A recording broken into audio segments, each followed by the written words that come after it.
আসসালামু আলাইকুম। আমাদের খামারে নতুন যে গাভী, আমরা যে প্রবলেমগুলা ফেস করতেছি, এখন আমরা যেই পরিস্থিতির মধ্যে আছি, আমি একজন নতুন খামার হিসেবে আমি চাইবো না এরকম পরিস্থিতি কোনো নতুন খামারে আসুক। আমরা এরকম একটা ক্রিটিক্যাল সমস্যার মধ্যে আছি এবং আমরা এখন এমন একটা সিদ্ধান্ত নিয়েছি, অলরেডি এটা আমরা কাজও ইনজেকশন শুরু করে দিছি, যেটা করলে আমাদের আ দুধ দুধ কমে যেতে পারে। অর্থাৎ আমরা অ্যান্টিবায়োটিকে চলে আসছি। আমরা নতুন খামার হিসেবে আমরা অনেক আশা করে অনেক স্বপ্ন নিয়ে খামার শুরু করছি। কিন্তু এটার জন্য আমার এক বিন্দু পরিমাণ কোনো নাই। আমি হতাশ নয়। আমার যেহেতু ইন ফিউচারে বড় খামার করার পরিকল্পনা আছে, আমি মনে করি এই গরুটা দিয়ে, এই গাভীটা দিয়ে আমি এগুলা আস্তে, আস্তে এক্সপেরিয়েন্স গুলো অর্জন করতেছি। যতই দিন যাচ্ছে ততই আমি প্রবলেম ফেস করতেছি, ততই আমি ডাক্তার বিভিন্ন জনের সাথে পরামর্শ করতেছি, ততই আমি ডে বাই ডে আমি শিখতেছি।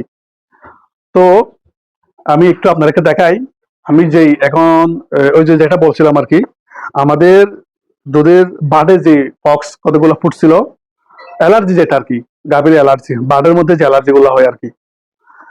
তো আমরা সব ট্রিটমেন্ট করার পরে ডাক্তার সব শেষ সাজেস্ট করলো যে আমাদেরকে অ্যান্টিবায়োটিক মারতে হবে। কেন মারতে হবে সেটা একটু বলি। আমাদের গরুর পায়ের মধ্যে দেখেন সাদা লাল লাল হয়ে গেছে, দেখছেন? লাল লাল হয়ে গেছে এখান থেকে, তারপর এখানে ছোট ছোট এরকম ফুটতেছে, এখানে ফুটতেছে, তারপরে তারপরে দেখেন এইখানে, এইখানে, তারপরে এই পাতেও সেম, এই পাটা ফুলে গেছে, এই পাটা ফুলে গেছে, এখানেও দেখেন। তাহলে আমি আবার ডাক্তারের সাথে যোগাযোগ করলাম, যোগাযোগ করার পরে ডাক্তার থেকে পরামর্শ নিলাম। ডাক্তার বলতেছে এটা ইনফেকশন, এটা ডারমানোলজি একটা রোগ বলছে। অর্থাৎ বাডে যে প্রবলেমটা হয়েছিল এটা এখন পাই ইনফেকশন হয়ে গেছে। অর্থাৎ আমাদের প্রবলেমটা এখন আরো বড় হয়ে গেছে। অর্থাৎ মাঝখানে কিন্তু আমাদের একটু ইমপ্রুভ হয়েছিল, আমরা খুব আশা করছিলাম হয়তো অ্যান্টিবায়োটিকে যাইতে হবে না, কিন্তু আমাদের এখন অ্যান্টিবায়োটিকে যাইতে হয়েছে। অলরেডি আমাদেরকে ডাক্তার আগমেনব্যাট 2.4 এই অ্যান্টিবায়োটিকটা 5টা মাত্র বলছিল ডাক্তার। আমরা অলরেডি 3টা মেরে দিছি। 3টা মেরে দেওয়ার পরে আল্লাহর রহমতে এখন যে পরিস্থিতিতে আছে গরু মোটামুটি ভালোর পথে, অর্থাৎ ইমপ্রুভমেন্টের পথে গরু। তো যেটা বলতে চাচ্ছিলাম, এখন আপনারা প্রশ্ন করতে পারেন এটা এটা মারার পরে আমাদের দুধ কমছে কিনা। আল্লাহর রহমতে এটা খুব একটা গুড নিউজ। আমরা অলরেডি 3টা মেরে দিছি। 3টা মারার পরে যদিও বা গাভীটা তখন আমরা আনতেছি বা ক্রয় করতেছি, তো যার থেকে ক্রয় করছি সে আমাকে বলছিল এটা 25 লিটার দুধ দিবে গ্যারান্টি। অর্থাৎ 25 লিটারের চাইতে কম দিবে না, বেশি দিবে। কিন্তু আমি জানতাম উনি 25 লিটার বললেও এটা যেহেতু জায়গা পরিবর্তন হয়েছে, বাংলাদেশের এক প্রান্ত থেকে আরেক প্রান্তে আসছে, তো আমি জানতাম দুধ কিছুটা কমে যাবে।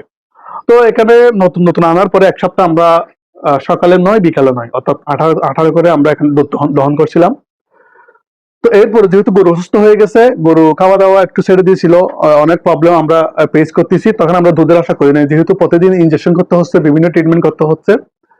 তো সবচেয়ে যেটা খুশির খবর, সবচেয়ে যেটা ভালো লাগে সেটা হচ্ছে সবাই বলছিল অ্যান্টিবায়োটিকটা মারার পরে দুধ আরো অর্ধেক কমে যাবে। মাথায় আমি এটা নিয়ে অ্যান্টিবায়োটিকটা শুরু করছি যে আমাদের এখন যেহেতু আমরা 8 লিটার বা 9 লিটার করে দহন করতেছি, 3 লিটার থেকে 4 লিটার হয়ে যাবে। পুরাতন খামারিদের পরামর্শ ক্রমে যেটা আমি মনে করছিলাম, আল্লাহ রহমতে আমাদের 1 লিটার দুধ কমে নাই। 3টা মেরে দিছি। এখানে আচ্ছা, এটা মনে হয় কালি, এটা কালি। আর 2টা মেডিসিন আছে আমাদের, অর্থাৎ আর 2টা অ্যান্টিবায়োটিক আছে। আজকে রাতে একটা একটা মেরে দেবো। তো আপনারা আরেকটা জিনিস, আরেকটা আপনারা আমাকে প্রশ্ন করতে পারেন এগুলা কে মারে। তাহলে এগুলো সব আমি নিজেই করতেছি। আমি নতুন খামারি হলেও আমি এগুলো শিখে ফেলছি যে কয়েকদিনে ইঞ্জেকশন কিভাবে করতে হবে। আর এগুলো মারার জন্য যদি সকাল বিকাল যদি আপনি ডাক্তারের কাছে যান, আপনি পাগল হয়ে যাবেন। তো আমি আল্লাহ রহমতে এগুলো আমি নিজেই মারতেছি, এখনো পর্যন্ত কোনো প্রবলেম ফেস করে নাই। খুব সুন্দরভাবে আমি আমার ইঞ্জেকশন গুলো আমি নিজেই করতেছি। তো আমি আপনাদেরকে এই 2টা মারার পরে আমাদের গরু কতটুকু ইমপ্রুভমেন্ট হলো এবং কোন পর্যায়ে আসছে, তবে আমি এটুকু বলতে পারি এখন 3টা মারার পরে আমাদের বাটগুলো অনেকটা শুকাই গেছে। দেখেন বাট কিন্তু অনেকটা শুকাই গেছে, যেখানে একটু 1 মিনিট দুধ দহন করলে এগুলো কিন্তু লাল হয়ে যেত, বাটগুলা কাঁচা হয়ে যেত। ওই যে মনে করেন মানুষের যদি একটা অ্যালার্জি হয়, অ্যালার্জি যখন আপনি যখন মেডিসিন খান এটা যখন শুকাই যাবে, আপনি অ্যালার্জির জায়গায় যদি একটা যদি কোথাও যদি হাসা খান, একটা যদি হাত লাগে, আপনি ব্যথা পান না, গরু কিন্তু ঠিক সেম ভাবে ব্যথা পাই। আমাদের অনেক কষ্ট করে প্রত্যেক দিন গরুর পা গুলা পিছনে টানা দিয়ে আমরা দুধ দহন করতেছি। আবার দুধ দহন না গেলেও তো একটা প্রবলেম, সেজন্য আর কি। তো ৩টা অ্যান্টিবায়োটিক মারার পরে আমরা খুব ভালো রেজাল্ট পাইছি। তো আমি ডাক্তারের সাথে পরামর্শ করলাম, আমি এখন যেহেতু ৩টা মারছি, আর 2টা মারতে হবে কিনা। তো ডাক্তার আমাকে বললো যে আর 2টাও মেরে দেওয়ার জন্য, যেহেতু নতুন গাভী, নতুন খামার, অনেক দূর থেকে গাভীতে আসতে, ভিতরে যদি অ্যালার্জির প্রবলেম থাকে, পাশাপাশি অন্য কোনো যদি রোগ থাকে বা প্রবলেম থাকে, তাহলে চলে যাবে। তো উনি বলতেছে দুধ চলে গেলে চলে যাক, এটা ভালো জাতের একটা গাভী, তুমি গাভীটা বাঁচাও। তো আমি ডিসিশন নিলাম, ঝুঁকি নিলাম যে আমি এই অ্যান্টিবায়োটিকটা আমার গরুকে আমি অলরেডি তিনটা মেরে ফেলছি।